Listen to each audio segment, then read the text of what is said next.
Deux mots pour rappeler ce qui s'est passé la journée d'hier, où nous avons beaucoup appris sur le relatif et l'universel. D'abord dans les fonctions cognitives, à travers l'exposé d'Alain Berthoz, puis dans l'articulation des langues par rapport au langage, c'était l'exposé de Claude Agege. Et puis l'après-midi, nous avons retrouvé ce thème dans les civilisations anciennes de Mésopotamie, comme dans les milieux bibliques. Et en fin d'après-midi, à travers les divers modèles dont Philippe Descola nous a dit qu'il s'agissait moins de modèles de représentation, nature-culture, que de modèles d'actualisation. Et il a développé ce point d'actualisation au monde. Alors aujourd'hui, nous abordons une démarche prospective pour tenter de saisir l'impact des biotechnologies. Et ensuite, poser la question, ce sera la fin de la matinée, post-humanisation ou déshumanisation, question qui nous ramène à la question du droit et du rôle du droit dans sa dimension collective et institutionnelle, et au fond à une problématique, comment distinguer l'humain de l'inhumain et du non-humain. Mais avant de parler de biotechnologie, il faut interroger les neurosciences sur ce qui caractérise l'humain, et notamment, indépendamment, au-delà de la génétique, la variabilité épigénétique qui fonde en quelque sorte ce que j'appellerais en termes juridiques le principe d'indétermination. Alors merci à Jean-Pierre Changeux d'avoir accepté de déplacer ses engagements et de venir nous rejoindre ce matin. Merci Mireille Delmas-Marty pour cette invitation et toutes mes excuses parce que je comptais venir hier matin et malheureusement pour des chevauchements de programme, je n'ai pas pu être parmi vous. Donc je viens un petit peu en retard parce que je pense que ce que je vais vous dire constitue en fait, je n'ose employer le terme, mais fondement d'une réflexion philosophique, si l'on peut dire. Mais je sais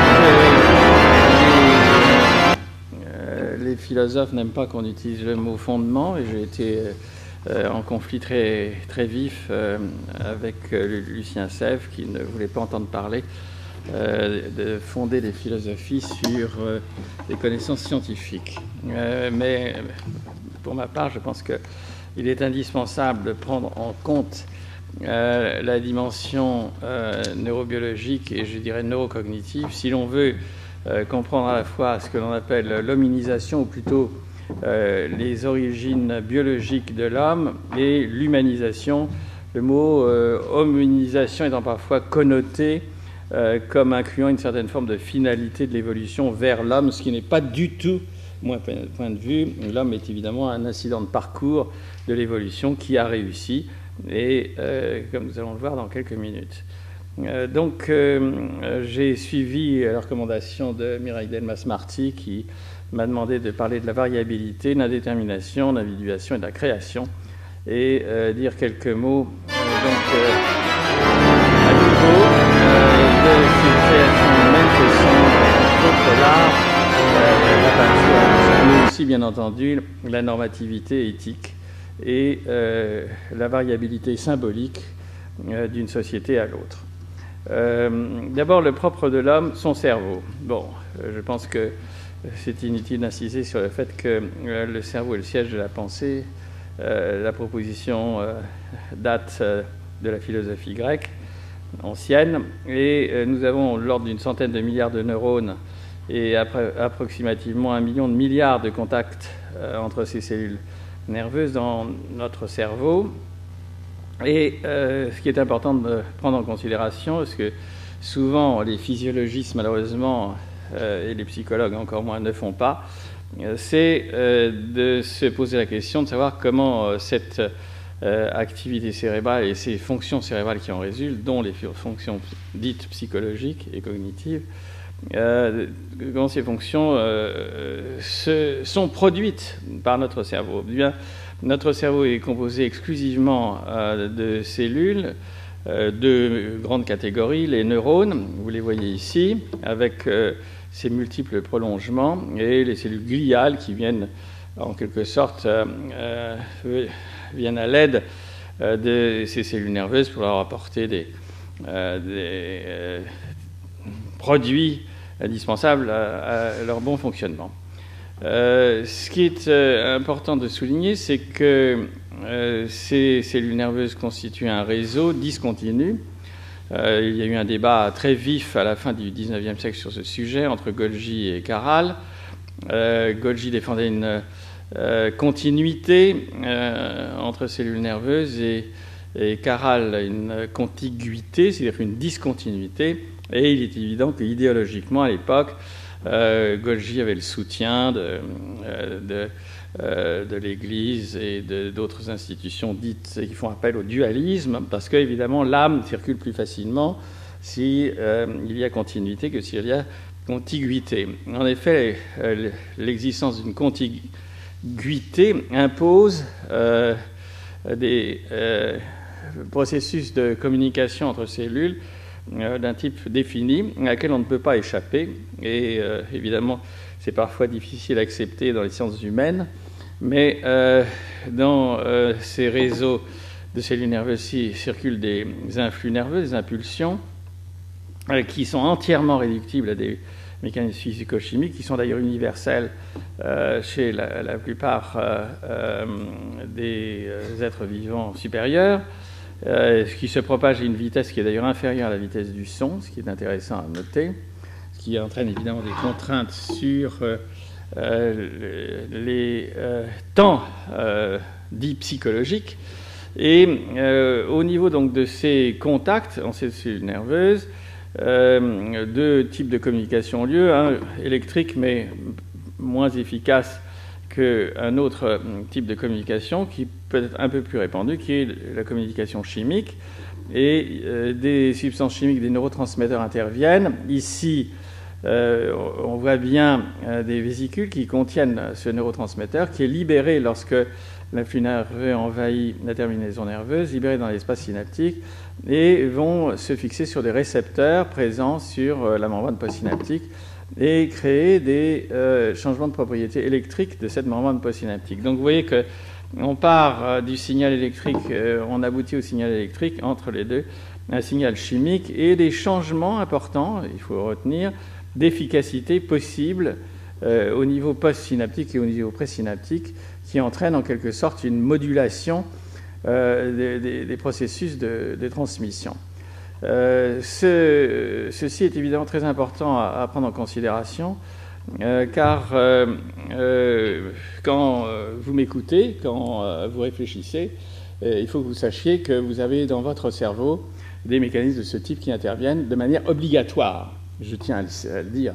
Et si je vous injecte un anesthésique général, ce que je ne vais pas faire aujourd'hui, mais que vous aurez à subir fort heureusement si on vous soumet à une opération chirurgicale, eh bien vous allez avoir une perte de conscience.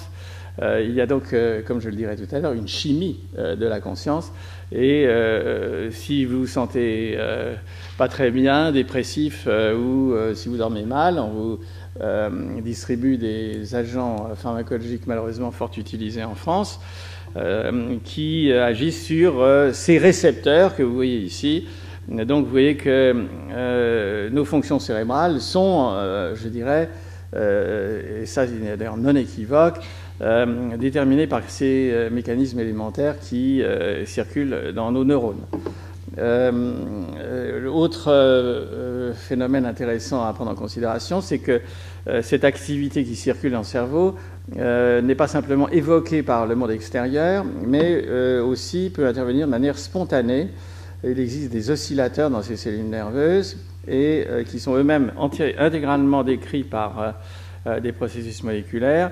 Donc je crois qu'on ne peut pas échapper à l'idée que, comme pour Bachelard, le proposait pour la chimie, nous avons à prendre en considération sans préjugés idéologiques en aucune manière. Je pense que la pression des faits est là.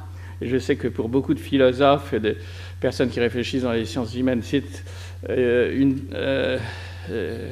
proposition extrêmement difficile à avaler, mais il faut le prendre en compte.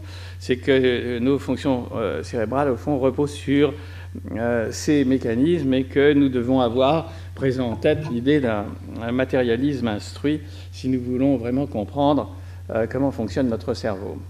Alors évidemment, on peut répliquer, et ça a été fait, mais notre cerveau, dans ce contexte, n'est pas un tas de sable. C'est ce qui avait été déjà dit au temps des Lumières. Et évidemment, il faut bien comprendre ce matérialisme instruit, et le mot instruit est évidemment très important, ou éclairé si on veut, en pensant à l'organisation de ces cellules nerveuses, qui évidemment ne se résulte pas simplement d'une distribution au hasard des neurones dans notre cerveau. Il y a une marge de variabilité, je vais y revenir, mais ce qui est important à prendre en considération, c'est que cette organisation de notre cerveau s'est construite progressivement au cours de l'évolution par des processus darwiniens et qu'il existe des niveaux de variabilité enchâssés dans le cerveau de l'homme. D'abord au niveau génétique, c'est l'évolution des espèces, vous la voyez illustrée ici. Ce qui est intéressant de noter, c'est que cette évolution a été extrêmement rapide.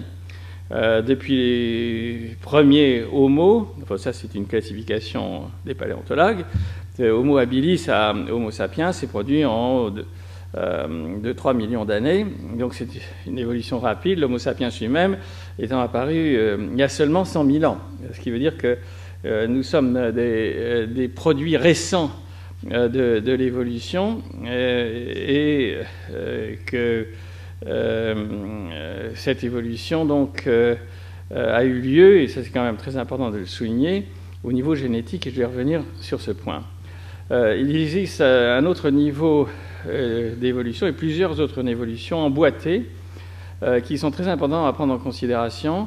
D'abord, notre cerveau adulte ne se développe pas en une journée.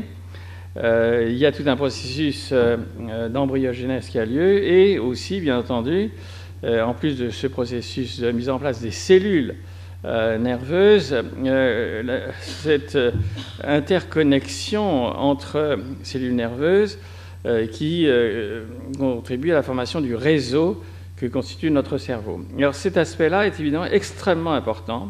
On oublie, ceux qui font de la génétique moléculaire souvent tendent à l'oublier, ils considèrent le cerveau un peu comme un organe comme les autres, comme l'estomac ou le foie. Eh bien pas du tout. C'est-à-dire que le cerveau est le seul organe de notre corps à atteindre un niveau d'organisation de cette complexité-là, puisque dans le foie, une cellule hépatique est en contact avec peut-être une dizaine d'autres cellules hépatiques. Ici, la moyenne, c'est 10 000.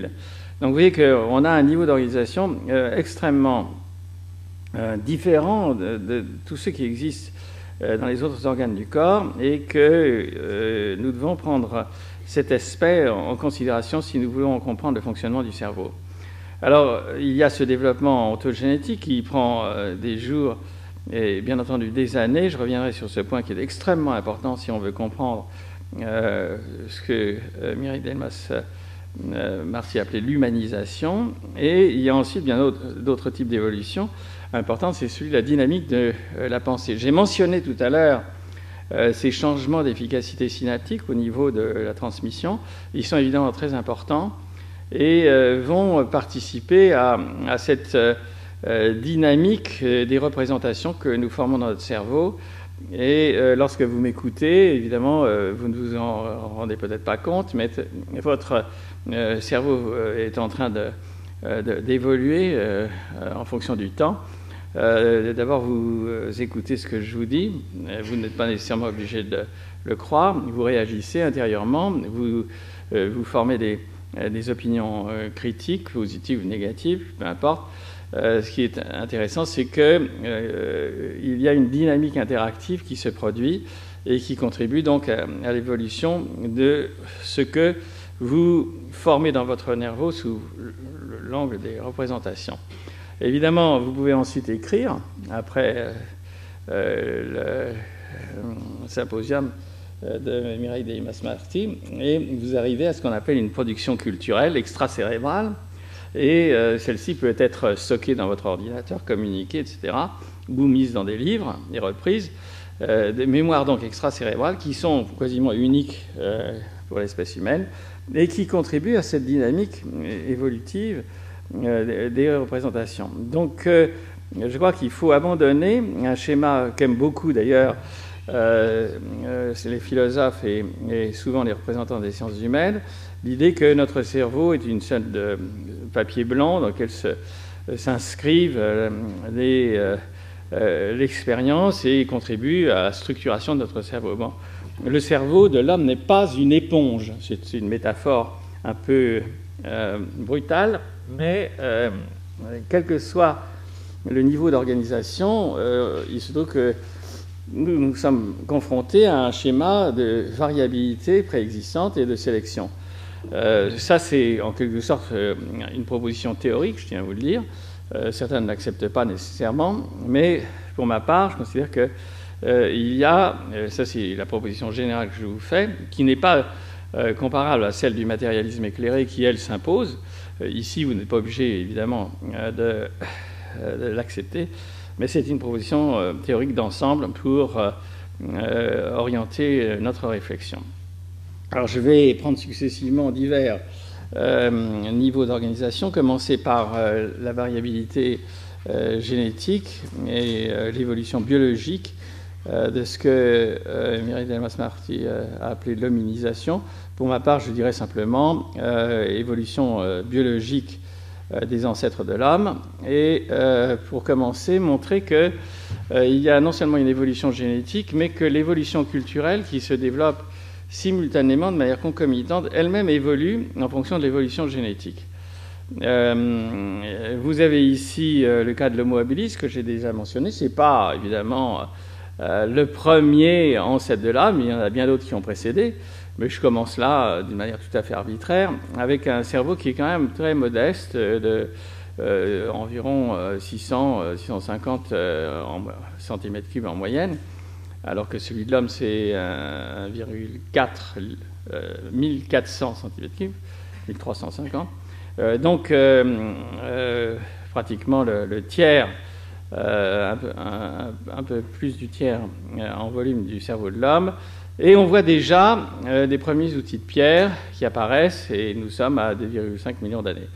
Récemment, ont été publiés des travaux de paléontologues qui suggèrent que ces outils commençaient déjà à exister chez l'Australopithèque qui a précédé Homo habilis. C'est une question qui est débattue. Ensuite, il y a évolution du cerveau qui atteint avec l'Homo erectus il y a environ 1,5 million d'années, 800 cm3. Il y a production d'outils, il y a aussi l'invention du feu vers 500 000, et c'est très beau biface achéléen que vous voyez ici avec la découverte de la symétrie. Ensuite, il y a découverte du symbolisme avec l'Homo heidelbergensis, et un cerveau qui n'est pas encore aussi volumineux que le cerveau de l'homme. Quand je parle de volume, c'est juste un indicateur, car, comme vous verrez, évidemment, le cerveau s'organise en même temps qu'il accroît de volume. Et les premières offrandes funéraires, donc, qui ne sont pas propres à l'Homo sapiens, c'est important de le souligner, mais qui existent déjà chez un ancêtre de l'homme à 300 000 ans, à la veine sépulcrale en Espagne. Donc, des offrandes funéraires et des 100 000 ans, apparition de l'Homo sapiens, toujours en Afrique, environ 1,400 cm3. Et là, on se trouve en présence d'une espèce qui a la capacité de produire des œuvres d'art d'une qualité très semblable à celle de l'Homo sapiens aujourd'hui. Donc, je ne pense pas que en 100 000 ans, les choses aient beaucoup changé en ce qui concerne le cerveau de l'homme. Il est évident que ces productions qui datent de 30 000 ans étaient précédées par d'autres étapes, certainement qu'on connaît mal ou pas. L'homme de Néandertal, dont nous avons pas mal de gènes dans notre génome, 10-15%, avait aussi une certaine forme d'activité artistique, mais très modeste, et finalement on l'ignore essentiellement. Ce qui est intéressant de noter, c'est qu'au cours de cette évolution, il y a non seulement eu un accroissement de taille, mais une expansion du cortex cérébral différentiel par rapport au sous-cortical et évidemment du cortex préfrontal, sur lequel je reviendrai, et avec un développement de la symétrie hémisphérique droite-gauche, qui est lié évidemment au développement du langage.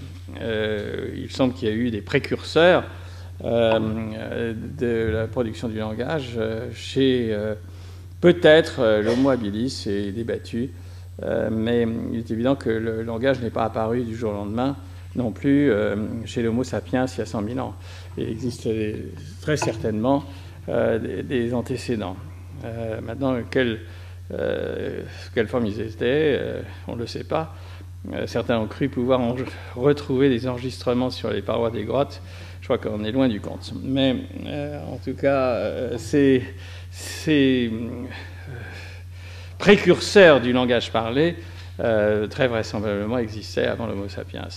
Alors cette constatation s'accompagne d'un paradoxe pour les généticiens que nous sommes, puisque je suis avant tout biologiste moléculaire. C'est que si on regarde le nombre de gènes, encore une fois, c'est comme la taille du cerveau, c'est un indicateur, ce n'est pas du tout, je dirais, l'essentiel de ce qui détermine l'évolution, mais ni pour... Bon, la taille n'est pas un indicateur de la complexité du cerveau, ça accompagne la croissance de complexité, et le nombre de gènes ici, paradoxalement, est stable et, comme vous le voyez ici, change peu de la souris à l'homme. Ce qui ne veut pas dire qu'il n'y a pas une évolution génétique, loin de là. Cette évolution existe, mais elle se fait avec un petit nombre de variants génétiques. D'ailleurs, vous pouvez l'imaginer, une évolution ultra rapide, comme celle de l'Homo sapiens, n'a pas pu engager un changement dramatique de l'ensemble du génome humain. C'est seulement quelques événements qui sont produits, entre autres des duplications géniques qui ne retrouvent pas, qui sont communes, et ça c'est important de le souligner, à pratiquement toutes les ethnies qui existent sur Terre aujourd'hui, et qui ne se retrouvent pas par contre dans le génome du chimpanzé. Donc il semble que cette évolution ait pu faire intervenir à la fois des pertes de gènes ou des duplications de gènes. Donc un coût sur le plan génétique extrêmement modeste, et il faut donc trouver des mécanismes essentiellement développementaux pour lesquels des événements génétiques modestes entraînent des changements relativement importants. Et je ne vous présente pas, mais les modèles ont été construits, des modèles qui mettent en correspondance l'évolution de facteurs de transcription au niveau génétique et l'expansion, que vous voyez ici, de territoires, ici du cortex cérébral, et qui peuvent rendre compte de ces changements morphologiques importants. Ce qui est important de souligner, c'est que cet accroissement de taille et de complexité a évidemment une enveloppe génétique, et je l'ai souligné, j'insiste sur ce point, mais qu'il faut trouver d'autres mécanismes additionnels qui s'ajoutent, si j'ose dire, à ces mécanismes purement génétiques et qui vont contribuer à cet accroissement de complexité. Et c'est dans ce contexte qu'avec Antoine Danchat, nous avons proposé et Philippe Courrèges une théorie il y a bien des années de stabilisation sélective des synapses qui, je pense, contribue de manière très très importante à l'humanisation et à l'individuation au sein des populations humaines et à l'origine et au développement de la culture. Je pense qu'on ne prend pas suffisamment en considération le fait qu'il y a un accroissement considérable de taille du cerveau du nouveau-né à l'adulte d'un facteur 5. C'est énorme.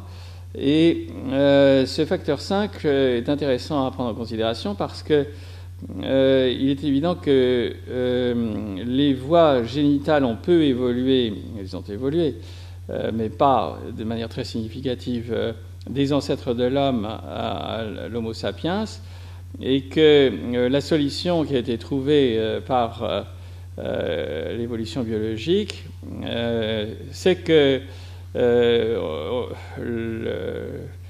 développement qui suit la naissance va participer à l'accroissement de complexité du cerveau et que, au fond, le cerveau lui-même, à la naissance, aura une taille assez comparable à celui des ancêtres de l'homme qui n'ont pas cette évolution postnatale de manière aussi significative. Donc, ce qui est très important, c'est de souligner ce trait qui est quasiment unique à l'homme. Je vais vous montrer une diapositive dans quelques minutes sur ce sujet. Alors, ce qui est évidemment important de souligner, c'est que pratiquement la moitié de nos connexions se mettent en place après la naissance, et ça correspond, comme je le disais tout à l'heure, entre 10 puissance 14, puisque 10 puissance 15, c'est à peu près un chiffre qui correspond au total de nos connexions. Donc la moitié de ces connexions se développent, j'ai mis 500 000 milliards de connexions qui se développent après la naissance. Et lorsque vous regardez pendant quelques secondes un bébé qui se développe, il y a des centaines de milliers de synapses qui, par seconde, se développent. Donc c'est une incroyable prolifération synaptique qui se produit dans la tête du bébé après la naissance. Et la thèse que nous avons proposée avec Philippe Courrèges, Antoine Danchin, c'est que au cours de ce développement synaptique, il y a des états emboîtés. J'aime beaucoup ce terme d'emboîtement ou d'enchâssement. Je l'ai déjà mentionné, de l'évolution génétique à l'évolution culturelle. Et là, c'est au sein de ce développement qui est très prolongé. Il y a des étapes successives de mise en place des connexions dans ces réseaux qui se construisent.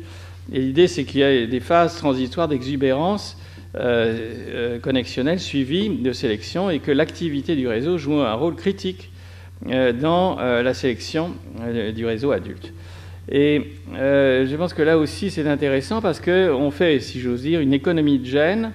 On n'a pas à spécifier point par point la connectivité du réseau adulte, mais on va spécifier simplement les relations entre ces axones en croissance et la cible, à ce niveau de ce circuit particulier. Encore une fois, je me permets d'insister sur ce point.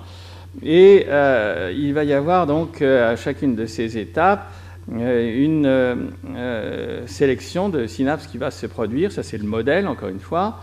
Et ce qui est intéressant, c'est qu'il y a une contribution, évidemment, du monde extérieur sur la construction du système et que ces étapes successives vont s'emboîter les unes dans les autres. C'est-à-dire qu'à un certain moment du développement, il va y avoir un type d'interaction avec le monde extérieur qui va se produire, puis ensuite les choses se construisent et que ces modes d'interaction vont évoluer progressivement au cours du développement de l'enfant avec des périodes sensibles. Vous connaissez très bien ces périodes sensibles pour l'acquisition du langage. Alors, un des aspects intéressants de la modélisation que nous avions faite à l'époque, c'est que c'était une modélisation qui est poussée très loin sur le plan mathématique par Philippe Courrèges. Et il a pu faire une démonstration intéressante, c'est que dans un schéma darwinien, en quelque sorte épigénétique, le même message afférent peut stabiliser des distributions de connexions différentes, mais présentant le même rapport entre entrée et sortie. C'est-à-dire qu'il va y avoir donc une variabilité épigénétique d'un individu à l'autre, et néanmoins, cette variabilité va disparaître au bénéfice de la relation entrée-sortie qui pourrait être la même. Alors c'est un point important parce que parmi vous, il y a certainement des personnes, je ne les connais pas, je ne leur demande pas de lever la main d'ailleurs parce qu'elles ne le savent pas elles-mêmes, qui vont avoir leurs aires du langage latéralisées à droite. La majorité d'entre nous avons les aires du langage latéralisées à gauche. D'ailleurs, personnellement, je ne sais pas si je suis latéralisé à gauche ou à droite. À un point tel que quand on fait des interventions chirurgicales, par exemple épilepsie ou élimination d'une tumeur cérébrale, les neurologues, évidemment, font des tests pour savoir où se situent les territoires du langage, à droite ou à gauche. Des tests à l'amital au niveau des carotides. Donc, ça veut dire que d'un individu à l'autre, il y a une variabilité épigénétique qui peut être considérable et qu'on ne voit pas, qui ne se manifeste pas. Et nous arrivons néanmoins à une certaine forme d'universalisme épigénétique, en quelque sorte, puisqu'après tout, vous me comprenez, du moins j'espère, et si je parlais anglais, j'arriverais à transmettre un message assez semblable à celui que je transmets en français. Donc il y a une certaine forme d'universalité à ce niveau-là. Donc c'est intéressant de souligner ce point qui, là encore, a donné lieu à des débats philosophiques à n'en plus finir, l'argument étant que, entre autres dans les débats avec les cognitivistes, les philosophes cognitivistes, qui prétendaient que ce n'est pas utile du tout de savoir que le cerveau est constitué de neurones, qu'on s'intéresse simplement aux fonctions et qu'un programme d'ordinateur suffit pour comprendre la pensée. Bon, parce que, disait-il, puis maintenant, bon, enfin, je pense qu'ils le disent toujours parce qu'ils ne s'intéressent pas tellement à la neurobiologie, mais ils prétendaient qu'il n'y a pas de relation univoque entre la connectivité et la fonction.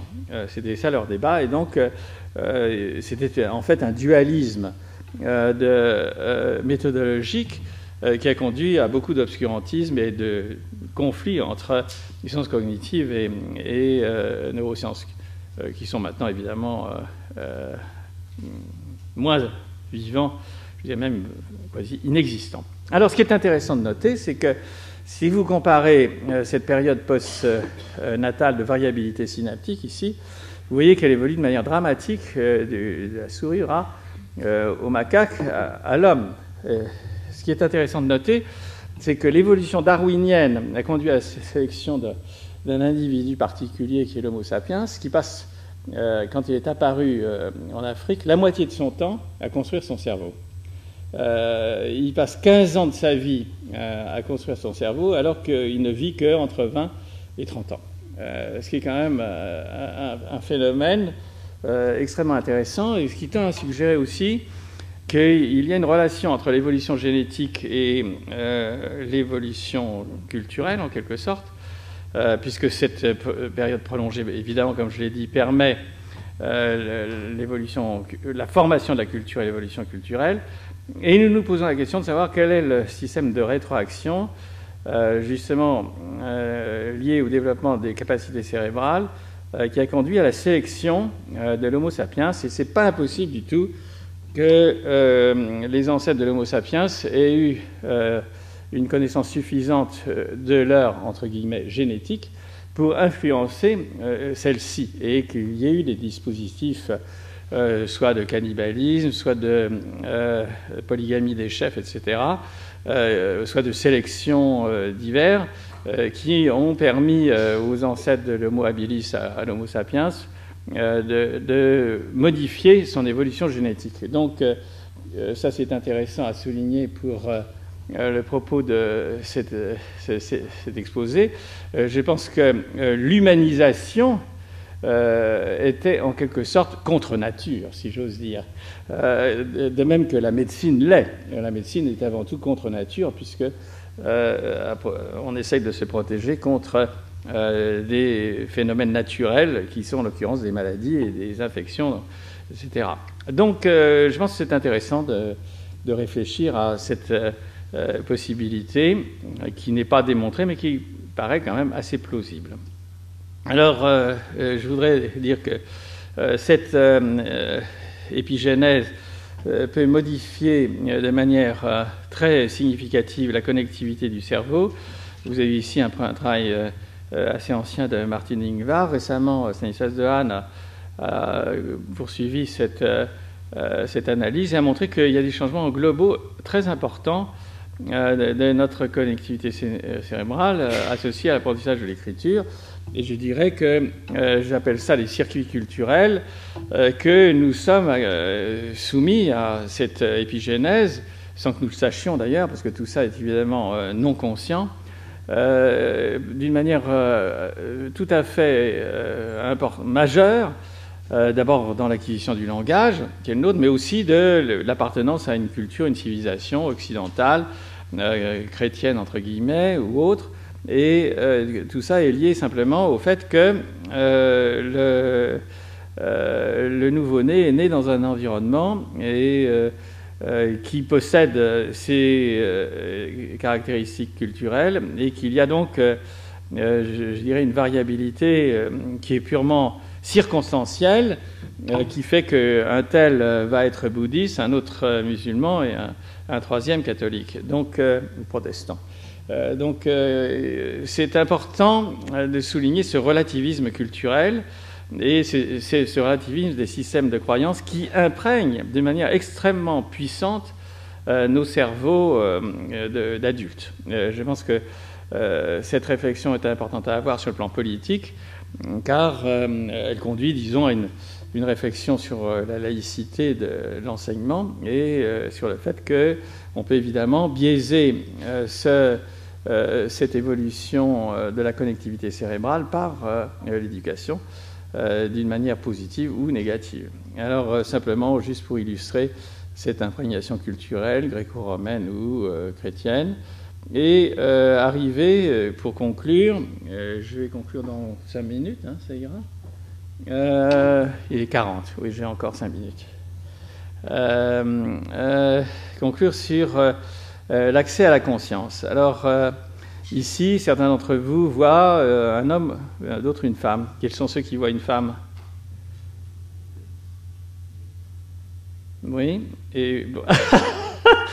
Il y a M. Alain Berthaud qui voit les deux, il a tout à fait raison, parce qu'on passe effectivement d'un homme à une femme. Vous voyez ici un homme avec son nez et son œil, ou une femme avec sa tête et son bras.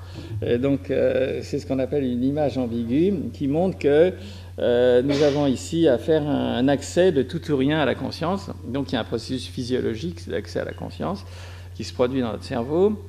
Et la thèse que nous avons proposée avec Stanislas Dehaene il y a bien des années maintenant est que interviennent dans la création de cet espace de travail conscient dans lequel se produisent ces changements de représentation, enfin de perception d'une représentation du monde extérieur.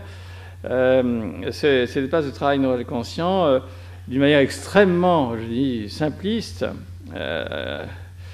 nous l'attribuons à l'existence d'une connectivité qui permet cette globalisation. C'est quelque chose de bon sens sur le plan de la neuroscience, et que cette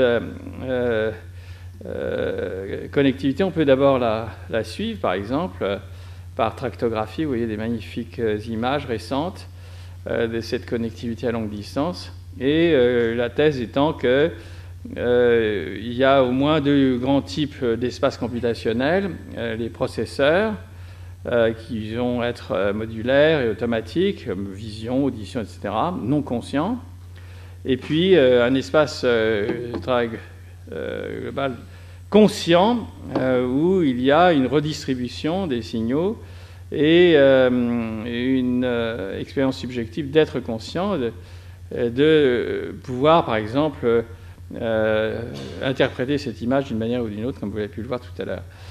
Et évidemment de rapporter cette expérience. Ça, c'est un point important.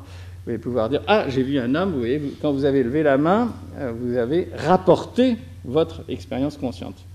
Donc, c'est la thèse que nous avons développée. Et juste pour illustrer ce point, le travail de Stanislas, il y en a bien d'autres qui ont été faits en parallèle, sur le même thème, ils conduisent à la même conclusion.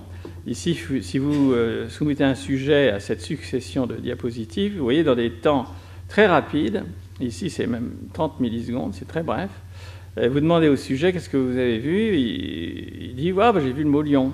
Et là, on lui demande qu'est-ce que vous avez vu, et oh, j'ai rien vu du tout. Et la seule différence, c'est que ici, il y a des blancs, et là, il y a des masques entre les mots. Vous voyez, donc, c'est les mêmes diapositives, mais disposées de manière différente. Et dans un cas, il y a lecture consciente, dans l'autre non consciente, et les territoires cérébraux activés dans le cas de la lecture consciente sont multiples et engagent le cortex préfrontal, alors que dans le cas de la lecture non consciente, il n'engage que les territoires des processeurs intervenant dans la lecture. Donc, il y a des moyens de suivre l'activité consciente et non consciente, et vous voyez ici un autre exemple, en utilisant l'électroencéphalographie, le signal lié à la perception consciente en rouge et non consciente au niveau du cortex frontal et pas du cortex temporal. Donc vous voyez cette différenciation qui permet donc un examen objectif de la perception consciente par rapport à non consciente. Donc voilà quelques idées sur la conscience, et je termine en disant qu'on peut, dans ces conditions, aussi proposer des modèles de l'activité spontanée dans l'espace conscient. Et à ce niveau-là aussi, parler d'essais-d'erreurs. D'ailleurs, quand vous-même vous faites fonctionner votre imagination et que vous réfléchissez sur un thème, il y a plusieurs idées qui apparaissent et vous en choisissez une. Bon, voilà, c'est simplement subjectivement une certaine forme de variabilité et qui conduit à la sélection d'une des représentations du monde au niveau de votre espace de travail conscient. Bon, je pense que je vais terminer là en allant très rapidement, pardonnez-moi, sur les dernières diapositives parce qu'il est 9h45, mais c'est des choses simples que vous connaissez tous. L'idée qu'il puisse y avoir des systèmes de représentation qui varient d'un lieu de la planète à l'autre en fonction de son histoire, comme je le disais avec Jean-Pierre Vernant qui me critiquait en disant « mais avec ta façon de voir, tu oublies l'histoire ». Je ne dis pas du tout. L'histoire, elle s'inscrit dans le cerveau et c'est le cerveau qui produit l'histoire. Effectivement, l'histoire est là en permanence.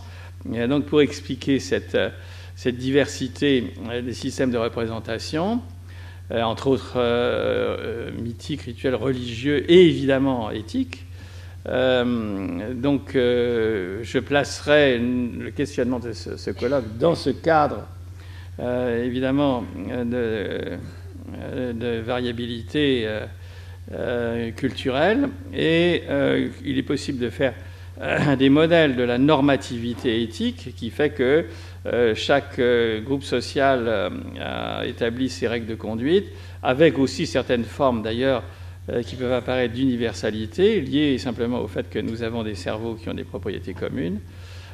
Et arrive dans tout cela, au cours de l'histoire, comme le disait Jean-Pierre Vernant, l'agora, avec la confrontation des diverses représentations du monde au niveau d'un débat public et critique, et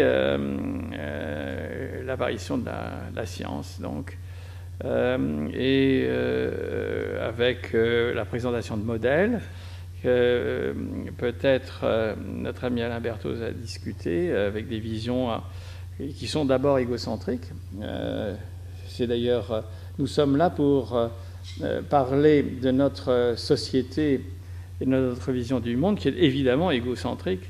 Et après tout, les Chinois n'ont pas tout à fait tort quand ils disent que les Occidentaux veulent imposer leur façon de voir et qu'eux ont eu cette façon de voir depuis Confucius bien plus ancienne que la nôtre et que pourquoi pas eux-mêmes considérer qu'ils sont au centre du monde. Enfin, je pense qu'il faut bien considérer la réciprocité à ce sujet, mais la science est là, qui elle est universelle, au-delà des barrières culturelles et avec justement l'expérimentation, et c'est ma dernière diapositive, l'accès de cette connaissance scientifique à la normativité éthique. Alors là, je sais que c'est une chose qui est très débattue. Pour ma part, je pense que, évidemment, une connaissance plus approfondie, je dirais scientifique, de l'homme, de son cerveau, de ses productions cérébrales, de la diversité culturelle, doit nous permettre de mieux comprendre ce qu'est non seulement l'hominisation, mais surtout l'humanisation, qu'il n'y a pas de mystère à ce niveau-là, mais des connaissances à acquérir, et qu'on peut espérer, si nous avons une vision un peu universaliste de l'humanité, à une meilleure entente en proposant des normes universelles, comme celle de la Déclaration des droits de l'homme, et tout travail que Mireille Delmas-Marty réalise depuis de nombreuses années. Je vous remercie.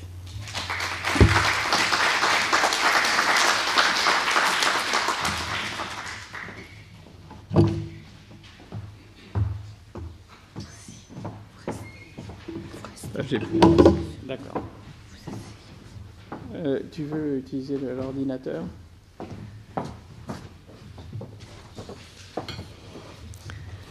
Merci beaucoup pour nous avoir ainsi, je dirais, éclairé sur le matérialisme éclairé, ou alors le matérialisme instruit, puisque vous préférez... C'est pas moi, hein, c'est Bachelard. C'est Bachelard, mais repris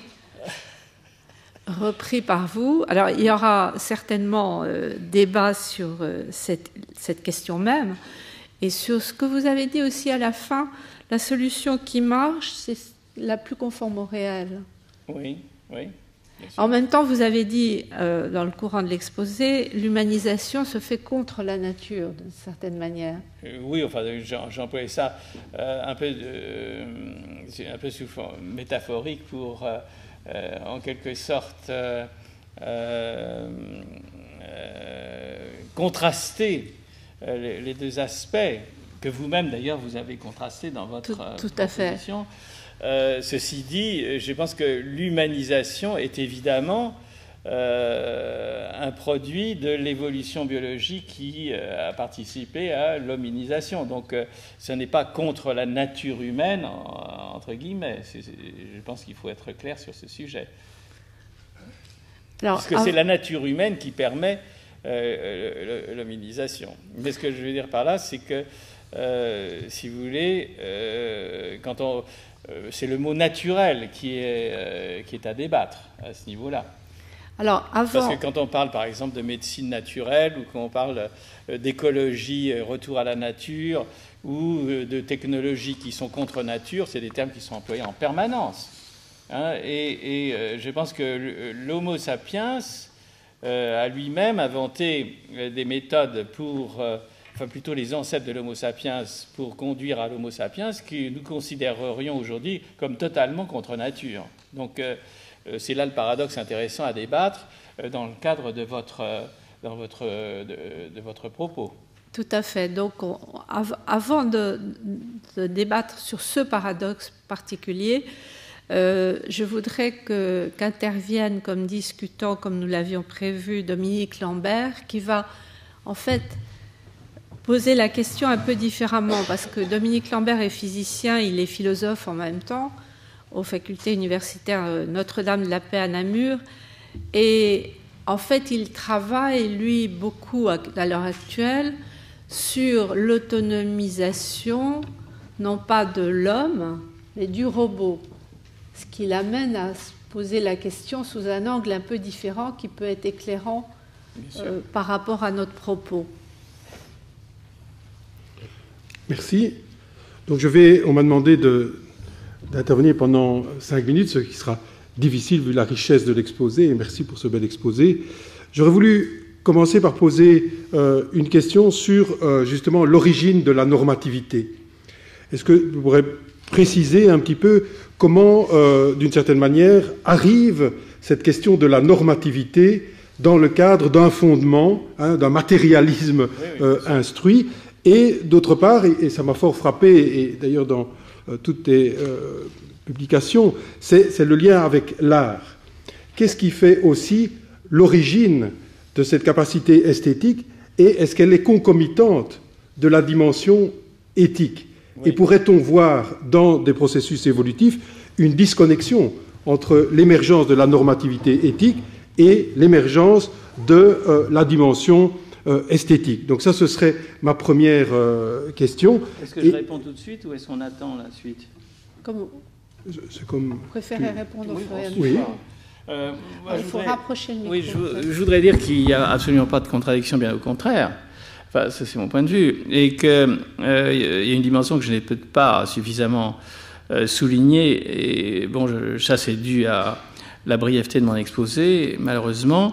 C'est la dimension sociale de l'évolution humaine. Je pense que je pensais que Alain Berthoz en avait parlé peut-être à propos de l'empathie et tu as dû parler de cet aspect-là.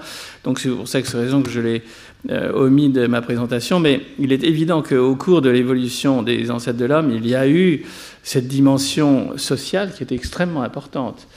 Et sans aller nécessairement adopter les thèses de Kropotkin et des autres penseurs post-darwiniens, il est évident que la vie sociale, et entre autres la coopération sociale, a joué un rôle très important dans l'évolution biologique de l'être humain.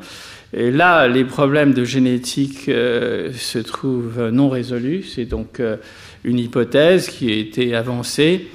Je pense que d'une manière ou d'une autre, il y a une relation entre l'évolution sociale et l'évolution génétique.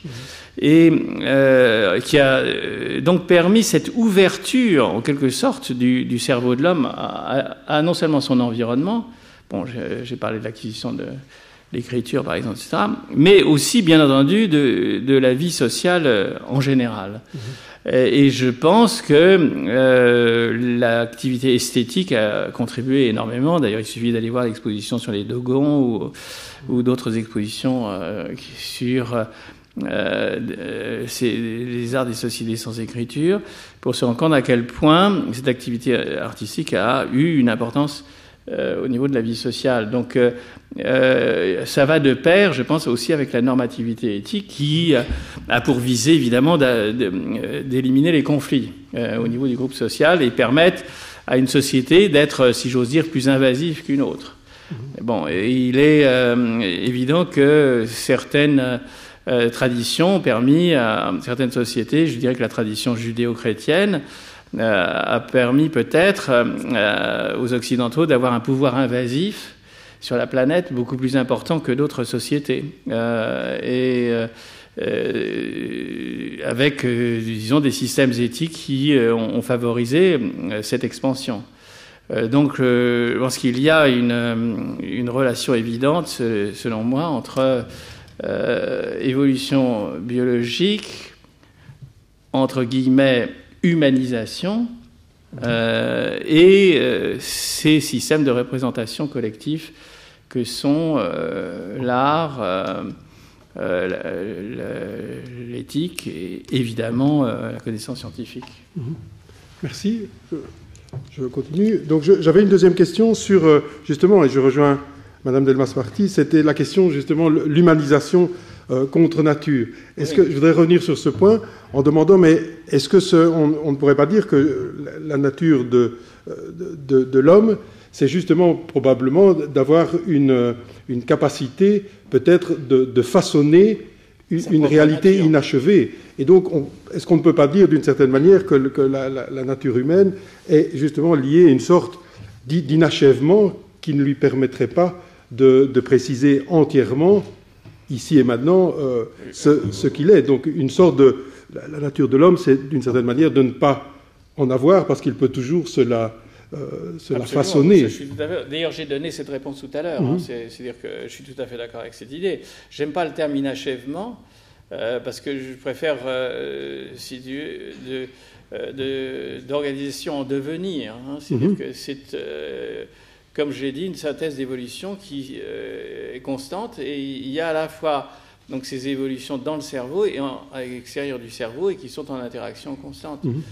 Donc on a affaire à des systèmes évolutifs en constante évolution Je me répète, mais enfin, c'est effectivement inscrit dans la nature humaine de pouvoir être contre nature, si j'ose dire, enfin d'une manière un peu paradoxale, pour aller dans ton sens.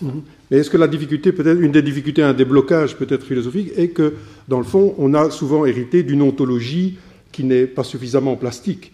Donc les formes aristotéliciennes, par exemple, ou héritées de la tradition scolastique, avaient une rigidité. Oui, mais enfin, et donc penser une ontologie, disons, de la plastique absolument. pourrait aider. Je pense que le cas des cellules souches aujourd'hui est très caractéristique d'une espèce de permanence d'idées conservatrices sur l'œuf humain, etc., qui date de présupposés judéo-chrétiens d'il y a 2000 ans, qui, après tout, avaient leur fondement peut-être à l'époque et étaient intéressantes pour la société de l'époque, mais qui, aujourd'hui, sont d'un autre siècle. Et que ce que les gens qui sont aussi aux cellules souches ne comprennent pas, c'est qu'en fait, la raison pour laquelle le monde scientifico-technologique s'intéresse à ces cellules souches, c'est pour progresser dans la survie de l'humanité et sa qualité de vie. Donc, en quelque sorte, en défendant des thèses passéistes, ils deviennent, entre guillemets, si j'ose dire, contre nature. Si je peux me permettre à nouveau un paradoxe, en ce sens que, en fait, le progrès technologique qui existe et qui est une réalité, non seulement on ne peut pas le mettre, mais toute la question est de savoir comment l'utiliser pour, justement, le modèle qu'on se fait de l'humanité, de son avenir, voilà, et de sa qualité de vie.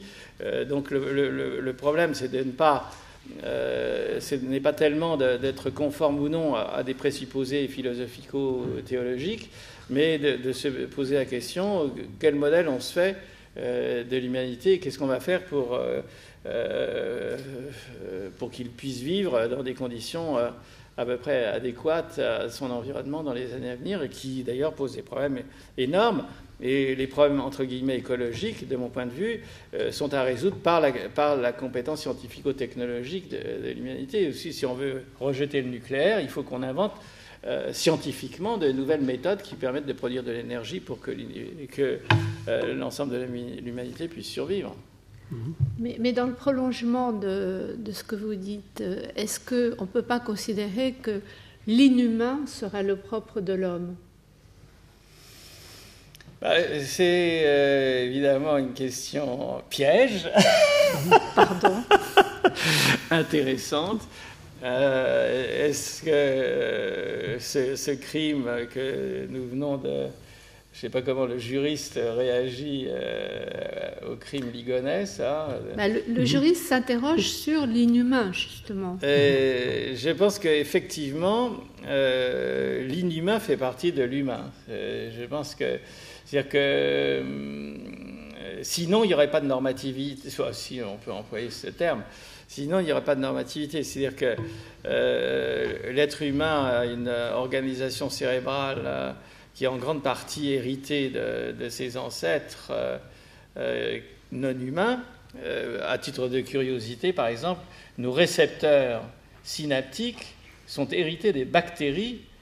Nous avons dans notre cerveau des récepteurs pour l'acétylcholine, entre autres, qui sont quasiment identiques à des récepteurs qui se trouvent dans des cellules bactériennes il y a 3 milliards d'années.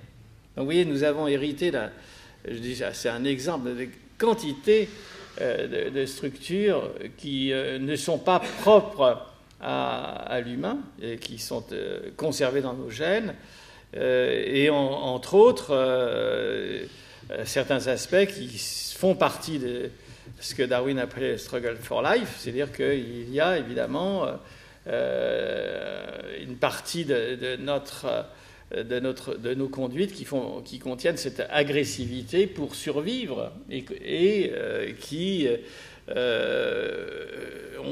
sont parfois, et là quand vous posez la question humain non humain, c'est vous-même qui faites des catégories, je vous signale. C'est que votre question contient un présupposé philosophique de la définition de ce qui est humain et de ce qui n'est pas humain. Oui, en tout cas, donc, ce que je veux dire par là, c'est que nous avons donc certaines dispositions à l'agression, et je ne parlerai pas du mot mal, qui reste un paradoxe pour Ricoeur, qui a passé sa vie à essayer de justifier, de mettre en conformité sa réflexion philosophico-religieuse avec cette existence du mal. Et moi, j'ai lu beaucoup de textes qu'il a écrits sur ce sujet parce que j'ai été interpellé par plusieurs personnes sur ce point. C'est un fait que c'est, pour moi, totalement non convaincant. C'est-à-dire que le mal, entre guillemets, fait partie, en fait, si j'ose exprimer ainsi, de ces dispositions que nous avons. Il n'y a pas, pour moi, de mal ou de bien, de manière absolue. Mais dans le dialogue que vous avez eu... Pour répondre, c'est humain et non humain. Il faudrait déjà savoir quelle est la définition de l'humain que vous donnez pour y opposer le non-humain. Et ce que je veux dire par là, c'est que, si vous voulez, dans la poursuite que nous avons en commun de valeurs civilisationnelles au niveau de l'humanité dans son ensemble, il est évident que se trouvent des obstacles qui sont les conflits que nous voyons. D'ailleurs, quelles que soient les normativités éthiques propres à chacune des sociétés qui est en conflit. Parce que si vous regardez les grandes religions ou les grandes philosophies, même bouddhiques ou chrétiennes et autres, il est évident que le crime fait partie de ce qui est entre guillemets appelé le mal. Et dans le décalogue, c'était tu ne tueras pas ton prochain, est vraiment une des premières normes qui n'est pas respectée par aucune de ces sociétés. Il suffit d'aller au Moyen-Orient pour se rendre compte que les sociétés qui se trouvent là, qui ont toutes dans leur normativité, je dirais, traditionnelle, l'abandon du conflit, le pratiquent en réalité. Que la première des choses que les chrétiens ont fait, c'est de faire des croisades, etc. Enfin, j'en parle plus contre les hérétiques et compagnie. Enfin, le nombre... J'étais à Turin, là, et il y avait un très beau tableau sur Savonarole, et le tribunal ecclésiastique était là devant des pendaisons collectives, tout ça présidé par un évêque mitré, etc. Donc, je pense que c'est intéressant de réfléchir à votre question et de se dire qu'au cours de l'histoire passée et actuelle, nous nous trouvons dans des situations où, entre guillemets, cet inhumain, j'emploie vos termes, même si ce n'est pas le mien, existe. Mais est-ce qu'on ne pourrait pas justement situer ce qui est... parce qu'il faut distinguer non-humain de inhumain, parce qu'on l'associe alors à la barbarie, etc. Mais est-ce que ce qui est pas le propre de l'humain, c'est justement cette interaction entre une structure biologique assez universelle et des structures sociales qui, elles, sont plus historiques, et c'est dans la tension entre l'universel et le singulier que se joue toute la richesse de l'humain, si bien que si on accentuait le pôle d'un universalisme abstrait objectivant, peut-être qu'on risquerait de tomber dans la barbarie, tandis que si on maintient cette relation entre ce qui est historique, ce qui est singulier et ce qui est plus universel, peut-être est-ce là une des manières... De toute façon, moi je pense que je suis assez d'accord avec ce que tu dis, mais je ne vois pas dans l'universalisme une forme de barbarie. Non, je veux dire, c'est une accentuation d'une objectivité. Je pense que la démarche scientifique est universaliste. Oui, bien sûr. Finalement, oui, tout à fait. à mon avis, la solution est là. C'est-à-dire d'un bon usage, si j'ose employer le terme, de la connaissance scientifique au bénéfice de l'humanité dans son ensemble. Et je pense aussi qu'on n'arrivera jamais à obtenir des individus, enfin disons à imaginer des individus qui aient une existence adulte sans avoir eu d'imprégnation culturelle. C'est une utopie qu'on a trouvée dans des pays totalitaires où le totalitarisme était présent. C'est-à-dire que je suis évidemment d'accord avec toi qu'il faut arriver à une solution universaliste qui accepte des différences épigénétiques. Et je pense que la connaissance scientifique du développement du cerveau humain contribue à objectiver cette notion et à de dire qu'après tout, dans tous ces systèmes de croyance, aucun n'est vrai, entre guillemets, ou tous le sont, peu importe. Pour chaque individu, ces systèmes de croyance sont vrais, mais si on se place avec une certaine distance, ils ne le sont pas. Et en fait, il y a un relativisme d'une culture à l'autre. Et ce qui est très important, c'est d'arriver à faire accepter par un groupe social, en quelque sorte, le relativisme de sa propre culture. Et ça, c'est quelque chose qui est, jusqu'à présent, très difficile à faire accepter par aucune société actuelle, sinon par ce que j'appelle l'éducation laïque, la laïcité, permettez-moi, parce que je crois que vous y êtes aussi très attachés. Mais pour ma part, c'est une éducation essentielle.